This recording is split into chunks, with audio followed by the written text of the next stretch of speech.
যত ভাই ব্রাদার আছেন আপনারা গরু জবাই দিয়ে এবং হিন্দুত্ববাদের বিরুদ্ধে গরু জবাই হচ্ছে প্রতীক।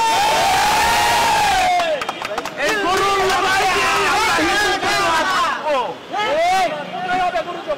হ্যাঁ, সমস্ত কিছুর বিরুদ্ধে গরু, এই গরু নিধনের বিরুদ্ধেই হবে আমরা, এই গরু নিধনই হবে আমাদের লড়াইয়ের মূল শক্তি। ফলে আপনারা তৈরি হয়ে যান, আপনারা আরো হাজার হাজার চলে আসেন।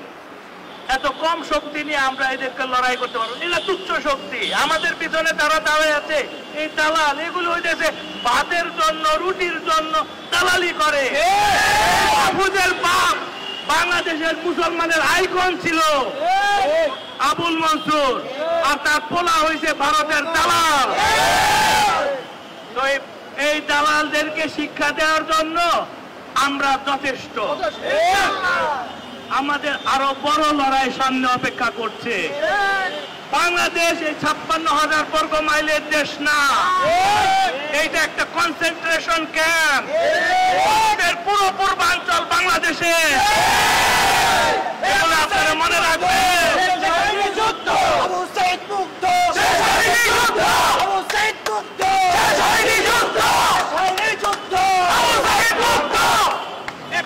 আমাদের জন্য ফাঁদ ছিল, আমরা প্রতারিত হয়েছি।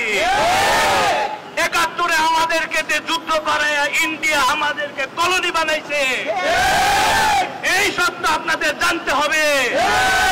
এই সত্য না বুঝে আপনারা বুঝতে পারবেন না ইন্ডিয়া কিভাবে এখানে শোষণ চালায়, কিভাবে হিন্দুরা এখানে সংখ্যালঘু হয়। বাংলাদেশ রাষ্ট্রটা গঠিত হয়েছে বাঙালি জাতীয়তাবাদের উপরে।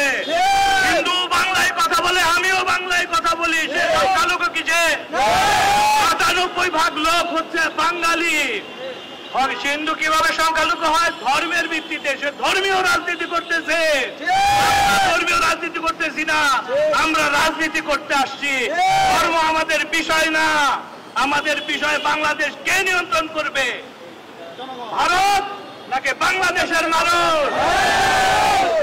তো এই লড়াই কেবল শুরু, এই লড়াই অনেক বিস্তৃত হবে, অনেক বড় হবে। আপনারা সবাই সাথে থাকবেন, আমরা এই লড়াই অবশ্যই জিতব। ভালো থাকবেন, আর কালকে অবশ্যই 4টার মধ্যে আপনারা চলে আসবেন এইখানে চলে আসবেন আপনারা সবাই, এবং আমরা গরু নিয়ে মিছিল করব এবং গরু জবাই করে আমরা সবাই মিলে খাবো। নিষ্ঠারেও আমরা খাবার পাঠাবো, আমরা প্রথম আলোতেও খাবার পাঠাবো। না খাই এইটা আমরা দেখবো। ইনকিলাব ইনকিলাব ইনকিলাব ইনকিলাব।